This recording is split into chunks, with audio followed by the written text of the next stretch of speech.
আসসালামু আলাইকুম বন্ধুরা, বাঙালি কন্যা চ্যানেলের আরেকটা ভিডিওতে আপনাদের অনেক অনেক স্বাগত। আশা করি আল্লাহর রহমতে আপনারা অনেকেই ভালো আছেন, আর আমিও আল্লাহর রহমতে খুব খুব ভালো আছি। তো সকাল সকাল এসে গেলাম আমি রান্নাঘরে। তো আমি এখন গ্যাসটা সুন্দর করে মুছে নিচ্ছি। তো আজকে যেহেতু পরীক্ষা আছে, তো হাজব্যান্ড আর আমার দেওর পরীক্ষা দিতে যাবে, সেই জন্য একটু তাড়াতাড়ি একটু ঘুগনি আর একটু রুটি বানিয়ে নেব। তার সঙ্গে একটু চাও করে নেব, কারণ ওদেরকে তাড়াতাড়ি ছেড়ে দিতে হবে আর ওরা তাড়াতাড়ি খেয়ে ওদেরকে তাড়াতাড়ি পৌঁছাতে হবে। ব্যান্ডেলের ওখানে পরীক্ষা আছে, সেইখানেই সিট পড়েছে। আর ওদের এখন যেতে আমাদের এখান থেকে প্রায় 2 ঘন্টার সময় লাগবে। তো সকাল সকাল তো অনেকটাই চাপ থাকে প্রত্যেক দিনের মতোই। তো আজকেও অনেকটাই চাপ ছিল, ওই জন্য একটু তাড়াতাড়ি করার চেষ্টা করছি। তো বন্ধুরা, আপনারা আমার সাথে থাকুন, দেখতে থাকুন আমি সারাদিনে কত কি গুছিয়ে কাজ করি, কত হিসাব আর বুদ্ধি করে চলি। সংসারের সব কিছু না মেনটেন করে চললে কিন্তু সংসারের কোনো দিন উন্নতি হয় না। আপনাদের সঙ্গে গল্প করতে করতে কিন্তু আমার গ্যাসের এদিকে মোছাটা শেষ হয়ে গেল। আমি এখন অফ ক্যামেরাতেই আমার সমস্ত কাজগুলো রান্নাঘরে সেরে নিয়েছিলাম, কারণ আমার একটু তাড়াতাড়ি ছিল হাজব্যান্ড দিকে ছাড়ার জন্য, ওই জন্য আমাকে অফ ক্যামেরাতেই করতে হয়েছিল। যেন আমি একটু খেয়ে দিয়ে চলে এলাম। এখন আমি আমার রুমের যত বিছানাপত্রগুলো সব কিছুই কিন্তু ছিল এলোমেলো, সেইগুলোকে ঠিক করতে হবে। ঠিক করে তারপরে আমার বাইরের অনেক কাজ আছে। জোয়ানবাবুও সকাল সকাল উঠে পড়েছে, যেহেতু ভেবেছিল আজকে পাপা ওর কাছে থাকবে, কিন্তু ওর পাপা ওর কাছে নেই। আজকে ও গেছে পরীক্ষা দিতে, ওই জন্য একটু মনটা দুঃখ ওই জন্য ঘুরে বেড়াচ্ছে। বারবার বলছে মাম্মাম পাপা কখন আসবে, পাপা কখন আসবে। আমি ওকে একটু বলছি যে ভালো করে বোঝানোর চেষ্টা করছি যে পাপা আজকে এক্ষুনি তাড়াতাড়ি চলে আসবে, কারণ ওদের পরীক্ষা শেষ হয়ে বাড়ি ফিরতে ফিরতে প্রায় 1টা বেজে যাবে।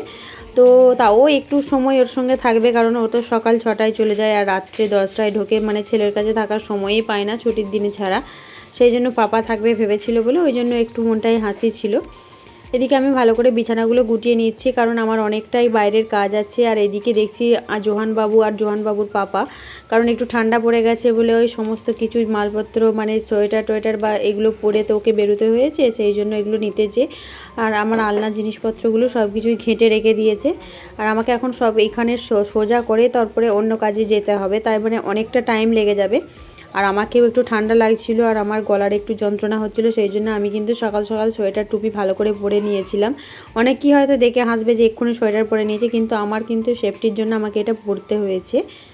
বলতে বলতে কিন্তু আমার এইদিকের সব কিছু গোছানো প্রায় কমপ্লিটের দিকে হয়ে গেছে। এরপর আমাকে আমার বিছানাটা গুছিয়ে নিতে হবে। বিছানাটা তো একদমই মানে শুলে যে অবস্থাটা হয় মোড়ামুড়ি হয়ে গেছে। তো আমি ওই জন্য এখানে সুন্দর করে আমার বেড ঝাড়ুটা দিয়ে ভালো করে ঝাঁট দিয়ে নিচ্ছে। বিছানাটাই অনেকটা মুড়ে গেছে, সেই চাদরগুলোকেও আমাকে এখন ঠিক করে নিতে হবে। যেহেতু ঠান্ডা, সেহেতু এখনও পর্যন্ত আমার জানালা খোলা হয়নি। আমি কিন্তু প্রতিনিয়ত চেষ্টা করি আমার সংসার কিভাবে সচ্ছল হবে, কিভাবে ভালো হবে, সেইটা সব সময় ঠিক রাখতে। কিন্তু সব সময় আমি তোমাদের সঙ্গে শেয়ার করে থাকি। বন্ধুরা, জানো তো আমি সব সময় চেষ্টা করি একটু একটু করে সঞ্চয় করে সংসারের আয় উন্নতি বাড়াতে বা সংসারের প্রয়োজনীয় জিনিস কিনতে।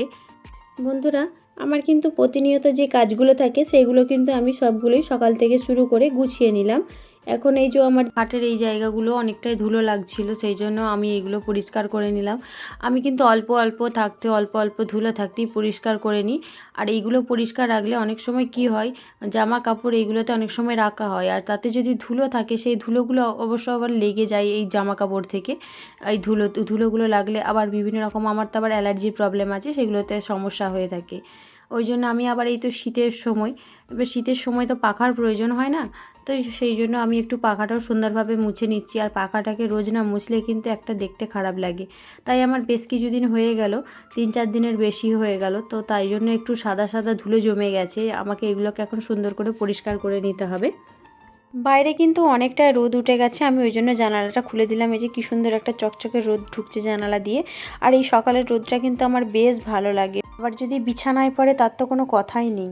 আমার বিছানাটা সুন্দর করে পরিষ্কার করা হয়ে গেছে, সুন্দর করে একদম টাইট করে বিছানাটা চাদরটাও আমি মেলে নিয়েছি। আর বিছানা সুন্দর না হলে কিন্তু রুমটা ভালো লাগে না, সত্যি কথা বন্ধুরা এটা। আর এদিকে কিন্তু আমার ড্রেসিং টেবিলটা একটু ময়লা লাগছিলো, মানে একটু ধুলো ধুলো জমেছিলো মনে হচ্ছিলো, সেই জন্য আমাকে ড্রেসিং টেবিলটা একটু মোছামুছি করতে হবে। আর এইদিকে চেয়ারটায় দেখছি জোহানবাবুর চেয়ারটা, এটা জোহানবাবুর চেয়ারে ও জোহানবাবু বসে, আর ওই চেয়ারটাতেও দেখছি একটু ধুলো জমেছে, তাই আমি একটু সবগুলো একটু সুন্দর করে মুছে নেব। আর চেয়ারটায় না অনেক দিনও বসেনি, কারণ আমার সেই একটু সর্দি হয়েছিল ভাপ নেওয়ার জন্য যে মেশিনটা, সেই মেশিনটা আমি ওতে রেখেছিলাম, কারণ আমি উঁচু থেকে বেশি উপরে উঠে পারছিলাম না, সেই জন্য চেয়ারটায় রেখেছিলাম। আর বলেছিলাম বাবু আপনাকে এখানে বসতে হবে না, আমি এটাই রাখছি, বেশ 2-3 দিন হয়ে গেল, ওই জন্য একটু ধুলো লাগছিলো, তাই আমি সুন্দর করে মুছে নেব, আর পরেও বসতে পারবে, তাহলে ভালোই হবে। এবার আমাকে তো মেশিনটা তুলে দিতে হবে। জানো তো বন্ধুরা, আমার কাছে এই খাটটা খুব প্রিয়, কারণ এটা আমার আব্বা আমাকে দিয়েছিল।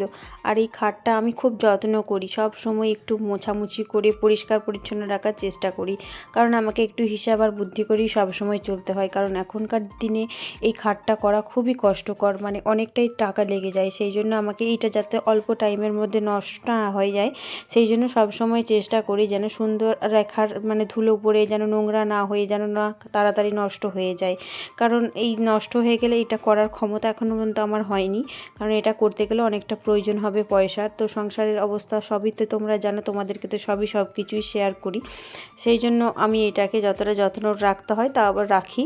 আর তার উপরে আছে, যেহেতু আমার আব্বার হাতে দেওয়া জিনিস, আমার আব্বার স্মৃতি, সেহেতু আমাকে একটু যত্ন তো বেশিই করতে হবে, তাই না? আর দেখো বলতে বলতে কিন্তু আমার রুমের অনেকটা কাজই শেষ হয়ে গেছে। আর এদিকে তো আমার ঘরের সব থেকে মেন ব্যাপার যেটা হচ্ছে, তো সকাল সকাল সমস্ত ঘরগুলো ঝাঁট দিয়ে পরিষ্কার পরিচ্ছন্ন করা। আর আমার সঙ্গে আমার জোহানবাবু বলছে, মাম্মাম আপনাকে একটু ঝাঁট দিয়ে দিই, আপনার তো কোমরে লাগা, আপনি তো এইভাবে ঝাঁট দিতে পারবেন না, আমি দিয়ে দিচ্ছি। কারণ দেখুন সত্যি করেই আমার কিন্তু হেঁট হয়ে ঝাঁট দিতে বেশ কষ্ট হয়, কারণ কোমরের একটু সমস্যা আছে। আর এদিকে আমার কিন্তু ঝাঁট দেওয়ার অনেকটাই সমস্যা হচ্ছিল বলে দেখে জোহানবাবু আবার একটা কোথা থেকে ঝাঁটা নিয়ে এসে শুরু করেছে ঝাঁট দিতে, আমার সাথে সাথে এই দিকগুলো ঝাঁট দিচ্ছে। আর ও কিন্তু একটা জিনিস লক্ষ্য করে দেখবেন আপনারা হয়তো অনেক সময়, যে ও কিন্তু বাঁ হাতে সব জিনিসটা করে, কারণ ওর ডান হাতের থেকে বাঁ হাতটা আগে বেশি চলে। আমি অনেকটাই চেষ্টা করি সবসময় ডান হাতে সব কিছু করানোর, কারণ ডান হাতটাই আমি লেখানোর, ও কিন্তু বাঁ হাতে লিখতে চাইতো, কিন্তু আমি সবসময় ডান হাতে চেষ্টা করে করে ডান হাতে হয়ে গেছে। আর ও আমার কাছে কাছে ঘুরছে, ঝাঁটা লেগে যাবার ভয়ে আমি ওকে বলছি আমার কাছ থেকে একটু সরে যেয়ে দূরে যেয়ে দাঁড়ান, নাহলে ঝাঁটাটা লেগে যেতে পারে যে কোনো সময়। আর এদিকে আমার কিন্তু আমার গেস্ট রুমটাও পরিষ্কার করা হয়ে গেছে। আর যেহেতু এখন ধানের সময়, সেহেতু প্রচণ্ড ঘরের মধ্যে ধুলো হচ্ছে, ধান আছে উপরে ছাদেতে, বা আমাদের খামারের দিকেও ধান আছে, যেহেতু প্রচণ্ড সকাল থেকে মানে এত ধুলো হচ্ছে, তো আমি বলে বোঝাতে পারবো না, তোমরা দেখতে পাচ্ছ কত কত ধুলো জমেছে আমাদের ঘরের মধ্যে। আমার এত বড় বারান্দাটা ঝাঁট দিয়ে কমপ্লিট করতে কিন্তু অনেকটাই সময় লেগে যায়। তাড়াতাড়ি চেষ্টা করছি আমি একটু বেশি বেশি করে ঝাঁটা দিয়ে, তাড়াতাড়ি করে যাতে ঝাঁট দিয়ে কমপ্লিট করা যায়। আর সকাল সকাল আজকে তো রবিবার আছে, আজকে তো রবিবার, অতটা তাড়াতাড়ি রান্না করার চাপ নেই, কিন্তু বেলা হয়ে গেলে কিন্তু রান্না করতে অনেকটাই বিরক্ত লাগে আর অনেকটাই কষ্ট হয়, তাও আমি চেষ্টা করছি তাড়াতাড়ি রান্না করে নেওয়ার। আর এদিকটা আমার এখন তোমাদের সঙ্গে গল্প করতে করতে প্রায় আমার ঝাঁট দেওয়া শেষ হয়ে গেছে। এদিকে কিন্তু আমার অনেকগুলো কাজ আছে, মানে আমার বেডশিটগুলো অনেকগুলো যেগুলো আমরা গায়ে দিতাম, সেইগুলো আমার এখন ধোয়াধুয়ি করতে হবে, কারণ ঠান্ডাটা বেশ পড়েছে, সেই জন্য এখন কাঁথার প্রয়োজন হচ্ছে, আর এই বেডশিটগুলোর প্রয়োজন হচ্ছে না, সেইগুলোকে এখন ধুয়ে পরিষ্কার করে নিতে হবে। আর এইগুলোকে এখন আমি সুন্দর করে ভিজিয়ে রেখে দেবো, কারণ এখন ভিজিয়ে রেখে দিলে পরে যখন ধোয়া হবে তখন কিন্তু ময়লাটা তাড়াতাড়ি ছেড়ে যাবে। এখন আমি এগুলোকে ভালো করে কচলে ভালো করে ভিজিয়ে দেবো। ভালো করে কচলে ভিজিয়ে দিলে কিন্তু অনেকটা তাড়াতাড়ি ময়লাগুলো ছেড়ে যায়, উঠে যায়। এখন আমি চলে এসেছি রান্নাঘরে। আর রান্নাঘরে এই হাঁড়ির তলাগুলো আমি যেহেতু নুনে রান্না করব, সেহেতু হাঁড়ির এই তলাগুলোকে আমি ভালো করে একটু ছাই আর মাটি দিয়ে ভালো করে তলাগুলো নেপে নেব, কারণ এইটা দিলে কিন্তু কালিগুলো আর কিন্তু হাঁড়ির তলায় থাকবে না, এই মাটিগুলোতেই ধরে থাকবে। আর যখন আমি ধোবো সেইগুলো কিন্তু তাড়াতাড়ি হয়ে যাবে, সেই জন্য আমি সুন্দর করে এখন এই ছাই আর মাটি দিয়ে তলাগুলো ভালো করে মেজে নিলাম। জানো তো অনেক দিন থেকে ভাবছিলাম উনুনটা একটু সুন্দর করে নাতা দেব, আর এখানে আমি সেই জন্য ছাইগুলোকে বের করে আর উনুনের উপরে যে জিনিসপত্রগুলো আছে সেইগুলোকে সুন্দর করে পরিষ্কার করে নিয়েছি এখানে। আর এখানে কিছু মাটি নিয়ে এসেছি উনুনটা ভালো করে সুন্দর করে নাতা দেবে বলে। আর অনেক দিন থেকেই কিন্তু আমার এটা মনে হচ্ছে, কিন্তু সময়ের অভাব, তোমরা তো সবই জানো, কারণ আমাদেরকে 10টার মধ্যে রান্নাবান্না কমপ্লিট করতে হয়, কারণ সবাই সবাইয়ের কাজে যেগুলো যাবে সেইগুলোতে কিন্তু তারা খেয়ে দিয়ে যাবে। জন্য 10টার মধ্যে রান্নাটা কমপ্লিট করলে কিন্তু উনুনে নাতা দেওয়াটা খুব একটা সহজ হয়ে ওঠে না। আজকে রবিবার, সেই জন্য উনুনে নাতাটা দিয়ে নিচ্ছি, অত রান্নার চাপ নেই। সেই জন্য আমি একটু অল্প অল্প পানি দিয়ে ভালো করে উনুনের ওপরগুলোতে ভিজিয়ে দিচ্ছি, কারণ ভিজিয়ে দিলে কিন্তু আমার নাতাটা টানতে সহজ হবে। আর আমি কিন্তু উনুনের নাতাটা একটু অন্যরকমভাবেই দিই, সেগুলো সব কিছুই তোমাদের সঙ্গে শেয়ার করব।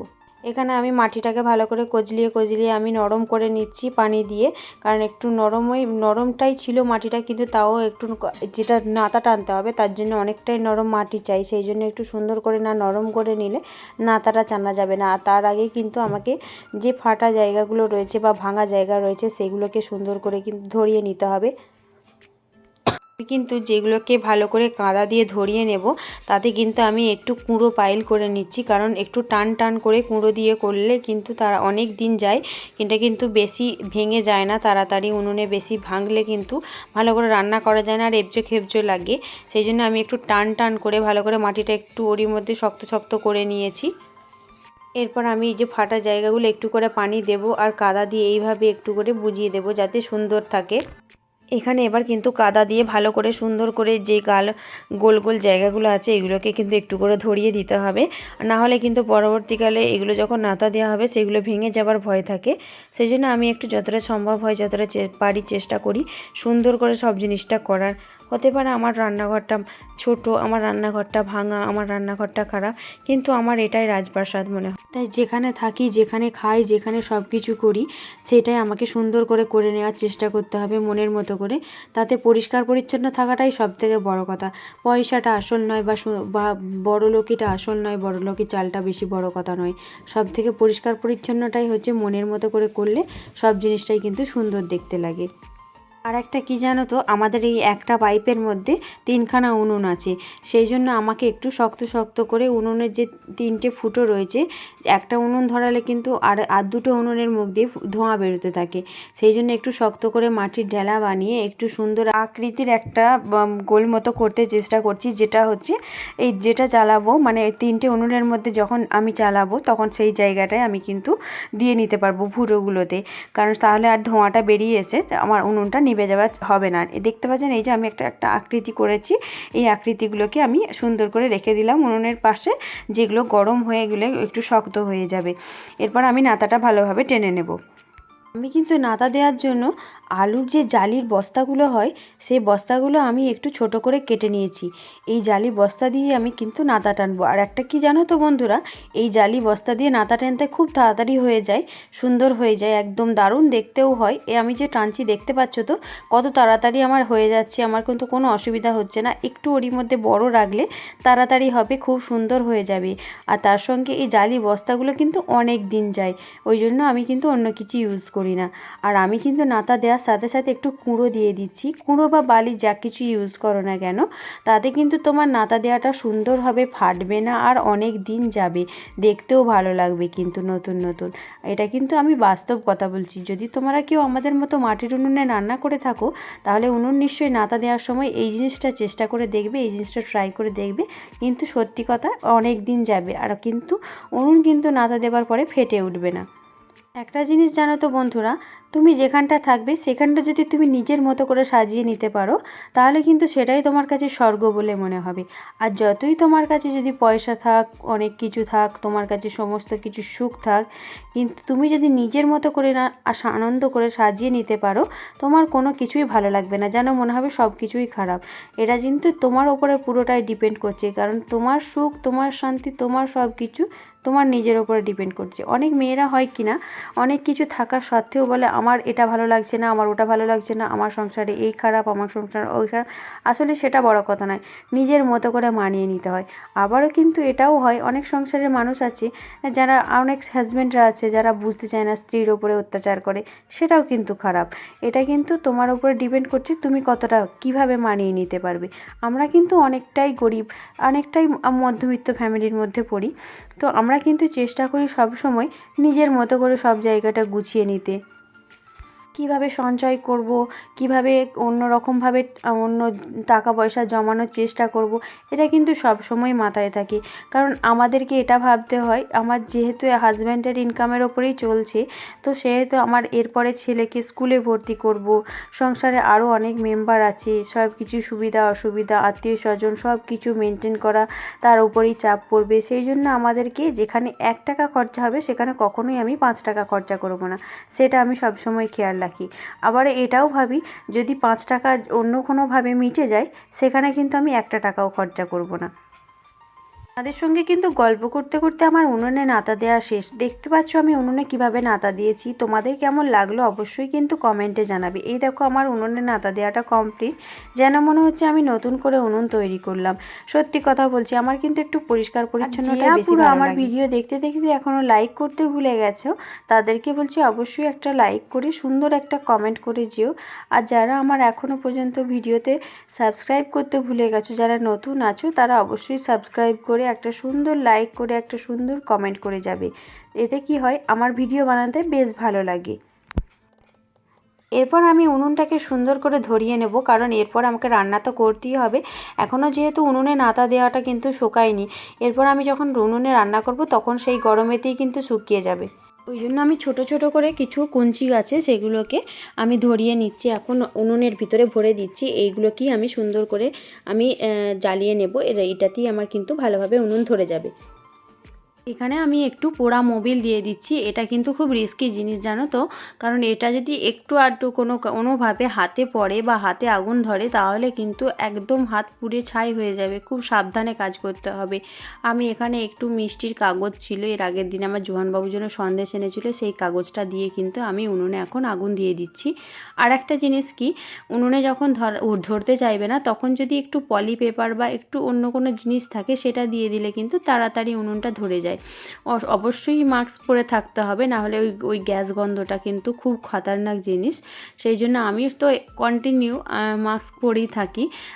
সেহেতু আমাকে এইগুলো কিন্তু মেনটেন করে চলাটাই আমার মনে হয়, যারা পরে না তাদেরকে এটা কিন্তু মেনটেন করে চলাটাই ভালো। তো আমার এখানে একটু কাগজ ছিল, সেই কাগজগুলো আমি এখানে ছোট ছোট করে কুচিয়ে কুচিয়ে দিয়ে দিচ্ছি যাতে তাড়াতাড়ি ধরে যায়। উনুনটা কিন্তু আমার বেশ ভালোভাবে ধরে গেছে। এরপর আমার হাঁড়ি বসানোর জন্য আমি একটা সুন্দর করে একটা চিপ খাইয়ে দিয়ে ধরিয়ে দিচ্ছি। এই দেখতে পাচ্ছ, এই দেখো ধোঁয়া উঠতে শুরু করে দিয়েছে। আর যে এই দিকে যে আমার দুটো উনুন আছে, সেই উনুনের পাশ দিয়ে কিন্তু একটু একটু করে ধোঁয়া বেরোতে শুরু করে দিয়েছে, কারণ ওই দিকটা কিন্তু আমার এখনও বন্ধ করা হয়নি। আর আমি ওই জন্য একটু বেশ ভালো করে ধরিয়ে নিয়ে তারপরে আমি হাঁড়িটা গরম হবার পর পানিটা দিচ্ছি। এরপর আমি হাঁড়িটা ভালো করে ঢাকনার দিয়ে তারপরে আমি চালটা ধুয়ে তারপর হাঁড়িতে দিয়ে দিচ্ছি। জানো তো বন্ধুরা, একটু তাড়াতাড়ি রান্নাটা বসাতে হলো, কিন্তু আমার দেওর বলছে ভাবি একটু তাড়াতাড়ি রান্নাটা করে না, আমাকে কিন্তু 10টার মধ্যে খেতে হবে, একটা ইনভাইটেশন আছে সেখানে যেতে হবে, তো সেই জন্য একটু ভাত টাত খেয়ে দিয়েই বেরোবো, একটু দূরেই যেতে হবে। ওই জন্য আমি একটু রান্নাটা তাড়াতাড়ি করার চেষ্টা করছি। আর উনুনটা তো ভালো করে ধরে গেলে রান্নাটা বেশিক্ষণ যাবে না। রান্নাটা বসিয়ে দিয়ে চলে এসেছি এখানে জোহানবাবুকে একটু খাওয়াতে, পাউরুটি আর সন্দেশ দিয়ে খাওয়াবো। ও কিন্তু টিভি দেখছিল এখানে বসে বসে। আমি কিন্তু ফোনটা অতটা ওকে দিই না, কারণ কেন বলছি, এখনকার জামানায় যেরকম ফোন দেখে বাচ্চারা, আমি কিন্তু অতটাও দিই না। কারণ আর একটা দুর্ঘটনা হয়েছিল, ও নাকের ভিতরে মটর কলাই ঢুকিয়ে ফেলেছিল, সেটা কিনা ফোন দেখে ঢুকিয়েছিল। সেই জন্য আমি ফোন দেওয়াটা ওকে অনেকদিন বন্ধ করে দিয়েছি। এই জন্য একটা ভিডিও আমার চ্যানেলে আছে, তোমরা যদি কেউ দেখতে চাও সেটা দেখে নিতে পারো, কীরকম কী হয়েছিল না হয়েছিল সব কিছুই আমার চ্যানেলে সেই ভিডিওতে দেওয়া আছে। আর এখানে আমি ওই জন্য ওকে টিভি দিই, টিভিটা দেখুক বসে বসে, ওরা তো ফোনটা তো চালাতে পারবে না, সেই জন্য টিভিটা দেখুক। আমিও একটু একটু ওর সঙ্গে টিভি দেখে নিচ্ছিলাম, কারণ আমার তো এসব সময়ই হয় না করার, সেই জন্য ওর সঙ্গে বসেই একটু দেখছিলাম। আর কি করব বলো বন্ধুরা। আর টাইম ওকে যদি না খাইয়ে দিই বা টাইম যদি না ওকে খাওয়ানো, ওষুধ খাওয়ানো বা পড়ানো এগুলো যদি না করি, ও কিন্তু কখনোই নিজে থেকে সেগুলো করবে না। সেই জন্য এগুলো আমাকে মনে করে নিজেকেই করতে হয়। আর কারেন্টটা চলে গিয়েছিল, সেই জন্য টিভিটা বন্ধ করে দিয়েছে। আর ওকে কিন্তু ভালো লাগছে না, বলছে মাম্মা আমাকে ভালো লাগছে না। আমি বলছি কিচ্ছু করার নেই বাবা, এগুলো তো আমার হাতে নেই। ওই জন্য ওকে আমি বুঝিয়ে টুজিয়ে একটু ভালো করে বুঝিয়ে খাইয়ে দেওয়ার চেষ্টা করছি। এখানে কিন্তু আমার জোহানবাবুকে খাওয়ানো হয়ে গেছে। এরপর আমার কিন্তু উঠোনটা ভালো করে ঝাঁট দিতে হবে। আর উঠোনটা অনেকটাই ময়লা হয়ে আছে, কারণ সুন্দর করে উঠোনটা না ঝাঁট দিলে বাড়িঘরদোর কিন্তু নোংরা লাগে। এটা কিন্তু আমার প্রত্যেক দিনের রুটিন, সেটা তো তোমরা এর আগেও দেখেছো। সেই জন্য আমি তোমাদের সঙ্গে এটা প্রত্যেক দিন শেয়ার করি। যাদের আমাদের মতন উঠোন আছে তারা কিন্তু সবসময় পরিষ্কার পরিচ্ছন্ন রাখবে। তাতে কি হবে, বাড়িঘরদোর কিন্তু দেখতে বেশ ভালো লাগবে। পরিষ্কার পরিচ্ছন্নের কিন্তু একটা আলাদা গুণ আছে, তাই না বলো? এইভাবে আমি লম্বা ঝাঁটা দিয়ে পুরো উঠোনটাকে সুন্দর করে তাড়াতাড়ি ঝাঁট দিয়ে ফেলতে পারি। তোমাদের যাদের কষ্ট হয় উঠোন ঝাঁট দিতে, তারা আমার মতন এরকম লম্বা ঝাঁটা দিয়ে ঝাঁট দিয়ে নেবে। আর এরই মধ্যে মোটরের সুইচ দেওয়া হয়েছে, পানি তুলতে হবে। আর আমার দেওর বললো ভাবি আমি পানিগুলো তুলে দিচ্ছি, তুমি তো ঝাঁট দিয়ে নিচ্ছ, তো পানিগুলো আমি তুলে দিই। আর আমি ঝাঁটটা দিয়ে নিয়ে এসে এখানে সবজি কেটেছিলাম, সেই জায়গাগুলো কিন্তু পরিষ্কার করা হয়নি, তাই আমি একটু তাড়াতাড়ি চলে এলাম পরিষ্কার করতে। অফ ক্যামেরাতে কিন্তু আমি রান্নাটা কমপ্লিট করে নিয়েছি। আর রান্না করার পর যত হাঁড়ি বাসন থালা বাসন ছিল সব কিছুই আমি এখন ধুতে বসেছি এখানে। আর তোমরা তো জানো আমি রান্না করার পরে আমার যে রান্না করার হাঁড়িগুলো থাকে, যেগুলো মানে আমি কালি হাঁড়িগুলো থাকে, সেইগুলো কিন্তু আমি অন্য জায়গায় তরকারিগুলো ঢেলে নিই বা ভাতটা ঢেলে নিয়ে সেইগুলো কিন্তু আমি সুন্দর করে কালিগুলোকে তুলে নিয়ে পরিষ্কার করে নিই। না হলে কী হয় বলো তো, আমি গোসল করার পরে আমাকে আর এই কালি জিনিসটা ভালো লাগে না অতটা ঘাঁটতে। যদি সকালবেলায় হয়ে যায় ঠিক আছে, না হলে কিন্তু আমি গোসল করার আগে পুরো কালি জিনিসটা কমপ্লিট করে ধুয়েই তারপরে কিন্তু আমি অন্য কাজ করব। আজকে কিন্তু খুব একটা বেশি বাসন টাসন থাকেনি, কারণ অনেকগুলো বাসন কোসন আগেই আমার অফ ক্যামেরাতে ধোয়াধুয়ি হয়ে গিয়েছিল। তো আমি যেগুলো এখন আছে সেগুলোই কিন্তু সুন্দর করে পরিষ্কার করে ধুয়ে নেব। আর যেগুলোকে আমি আগে ধুয়ে রেখেছি সেগুলোকে কিন্তু এখনও গোটানোও হয়নি, কারণ অনেকটা বেলা হয়ে গেছে। কারণ অনেকটা বেলাতেই তো আজকে আমি রান্না চাপিয়েছিলাম। জোহানের পাপারা তো 1-1:30টার মধ্যে ঢুকে যাবে, কিন্তু তার আগে আমাকে সমস্ত কাজ ফিনিশ করে তারপরে গোসল টোসল করতে হবে। আর একটু তাড়াতাড়িও করতে হচ্ছে, কিন্তু কিছু করার নেই। আর আমার দেওর চলে গেছে, কারণ আমাদের ওই যে বললাম না নেমন্তন্ন বাড়ি আছে, ওখানে চলে গেছে। আর আমি তো আর কারোর সঙ্গে সেভাবে কাজে হেল্প পাবো না। তো শাশুড়ি মাকে বললাম যে আপনি গোসল টোসল করে নিন, আমি এই কাজগুলো করে তারপরে এখনও কিন্তু আমার অনেক কাজ বাকি আছে, সেগুলোকে কিন্তু তাড়াতাড়ি সারতে হবে। তার উপরে জোহান বাবু আছে, ওকে গোসল করাতে হবে, রান্নাঘর দোর পরিষ্কার করতে হবে এখনও। তো আমি তাড়াতাড়ি করার চেষ্টা করছি সব কিছুই। বলতে বলতে কিন্তু তোমাদের সঙ্গে গল্প করতে করতে আমার কিন্তু অনেকটাই কিন্তু সারাদিনের কাজ শেষ হয়ে যায়। এটা কিন্তু সত্যি, তোমাদের সঙ্গে গল্প করতে আমার কিন্তু বেশ ভালো লাগে। আর তোমরা যে আমার গল্প শুনছো, তোমরা কিন্তু হয়তো আমাকে একটা সুন্দর লাইক করতে ভুলে গেছো। অবশ্যই কিন্তু একটা লাইক করে দিয়ে যাবে, হ্যাঁ, ভুলে যেও না কিন্তু। আমার রান্নাঘরের কাজ প্রায় শেষ। এবার রান্নাঘরটা একটু সুন্দর করে মোছামুছি করে নিচ্ছি। আমি রান্নাঘরে কিন্তু একটা লাঠি দেওয়া মোছা দিয়েই মুছি, কারণ আমাকে বসে মুছতে খুব কষ্ট হয়, সেই জন্য আমি রান্নাঘরটা বসেই মুছি। আর আমি কিন্তু রান্নাঘরের কাজ শেষ করে মোছামুছি করে আমি চলে এলাম এবার ঘর মোছামুছি করতে, কারণ ঘরটা না মোছামুছি করলে হবে না।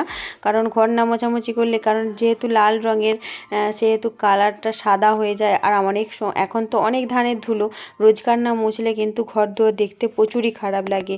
তাই আমি চেষ্টা করি এই সময়টাই বিশেষ করে আমি যেন রোজকার মুছতে পারি। আর তোমরা কিন্তু অবশ্যই যারা বড়রা আছো ছোটরা আছো অবশ্যই আমাকে কিন্তু দোয়া করবে, আমি যেন প্রত্যেক দিন সব সময় এইভাবে সুন্দর করে আমার সংসারটাকে সুখ শান্তিতে ভরিয়ে রাখতে পারি, আর গুছিয়ে যেন সব কিছুই করতে পারি। আর আমার যেন আয় বরকত সব কিছুতেই যেন হয়। তোমরা এইটা কিন্তু দোয়া করতে ভুলো না। তার সাথে সাথে ভালোবাসা দিয়ে আমার পাশে থাকতেও কিন্তু ভুলো না। আর আমি কিন্তু এখন আমার রুমটা এখন মোছা হয়ে গেছে। আর এখানে দেখো জোহানবাবু ওর দোলনায় দুলছে, আর আমি এখন এইখানটাতেই মোছামুছি করব বলে ঠিক করছি। আমি ওকে বারবার বলছি বাবু অত জোরে দুলো না, আমি এখানটা মোছামুছি করব। ও আমার কোনো কথাই শুনতে চাইছে না, বলছে মাম্মাম আপনাকে মুছতে হবে না, আমি এখানটায় দুলবো। এখন আমাকে ধাক্কা লেগে গেছে আর খুব হাসছে। আমি একটু সরে যান, আমি এখানটা ভালো করে মুছে দিই, তারপরে দোলাদুলি করবেন। ও কিন্তু একটু একটু করে সরে সরে যাচ্ছে যেখানটায় মুছি। এবার মোছার উপরে কিন্তু পা দিলে একটা দেখতে খারাপ হয়ে যায়, মানে পুরোটাই যেন নোংরা হয়ে যায়, কাদা কাদা ভাব এসে যায়। ও শুনছে না, যেহেতু ও কিন্তু অতটা বাইরে ধুলাধুলি ঘাঁটে না, তবু ওর পায়ের যেহেতু একটা পায়ের ময়লা আছে, সেই পায়ের ময়লা কিন্তু ওই ভিজেটাতে লেগে খারাপ হয়ে যায়। আর যেহেতু বাচ্চা, ওকে আর কি বলবো। আমার ঘরগুলো কিন্তু সুন্দরভাবে মোছা হয়ে গেছে। এরপর আমি বারান্দাটাও পরিষ্কার করে মুছে নিচ্ছি। মোছার পর কিন্তু ঘরে গ্লেজটা কিন্তু অনেকটাই ফিরেছে, কারণ মোছা না হলে কিন্তু ঘরটা পুরোটাই সাদা হয়ে যেত। আর একটা কি জানো তো বন্ধুরা, আমাদের এখানটায় কিন্তু যখন মিস্ত্রিরা কাজ করেছিল মশলা মাখিয়েছিল বলে এখানে জায়গাটা না ভালোভাবে রং ধরেনি, দেখতে যেন একটু সাদা সাদা চটা চটা মতো হয়ে আছে। অথচ নতুনের মতোই ঘরটা, মানে ঘরটা নতুনভাবেই করা, তো তার সত্ত্বেও এখানটা এমনভাবে করেছে মিস্ত্রিগুলো, কোনো কাজটা ভালো হয়নি, খুব যাচ্ছে তাই কাজ করেছে। আমাদের এই পুরো ডাইনিংটা মুছতে কিন্তু অনেকটাই সময় লাগে, তাই জন্য আমাদের একটু সময় নিয়ে ভালো করে মুছতে হয়। আর বৌদি যখন ছিল, বৌদির কথা খুব মনে পড়ছে। হ্যাঁ, বৌদি যখন ছিল ও কিন্তু সুন্দরভাবে পুরোটা সুন্দর করে মুছে দিত, আর বলতো, আমাকে বলতো, দিদি তোমাদের এইগুলো ঠিক করে দাও, আমি আবার ভালো করে মুছে দেবো। আমি কিন্তু যদি পরিষ্কার করে দিতাম, ও কিন্তু সব জায়গাগুলো ঠিক করে মুছে দিত। বৌদির কাজ কিন্তু খুব ভালো, খুব তাড়াতাড়ি আর খুব এক্সপার্ট কিন্তু। বলতে বলতে কিন্তু আমার ডাইনিংটা পুরোটাই কমপ্লিট হয়ে গেল মোছা। এদিকটা কমপ্লিট হয়ে গেলে কিন্তু আমার আবার নিচের দিকটা আছে। এই নিচের দিকটা সুন্দর করে মুছলে তবেই কিন্তু ঘরের ভিতরটা কিন্তু ময়লা কম হয়, নাহলে কিন্তু এখান থেকে ধুলো ভিতরে যে ময়লা বেশি হয়ে যায়। তাই আমি এখানটা ভালো করে সুন্দর করে মুছে নিচ্ছি। বেশ, তো অনেকক্ষণ গল্প করাই হলো, তো আজকের মতো ভিডিওটা এই পর্যন্তই। পরবর্তী ভিডিওতে আপনাদের সঙ্গে আবার দেখা হচ্ছে। ততক্ষণের জন্য ভালো থাকবেন, সুস্থ থাকবেন, সাবধানে থাকবেন। আমাকে আর আমার পরিবারকে বেশি বেশি করে দোয়া করবেন। আর আমার তরফ থেকেও আপনাদের প্রতি অনেক অনেক ভালোবাসা, অনেক অনেক দোয়া রইল। ভালো থাকবেন। খোদা হাফেজ।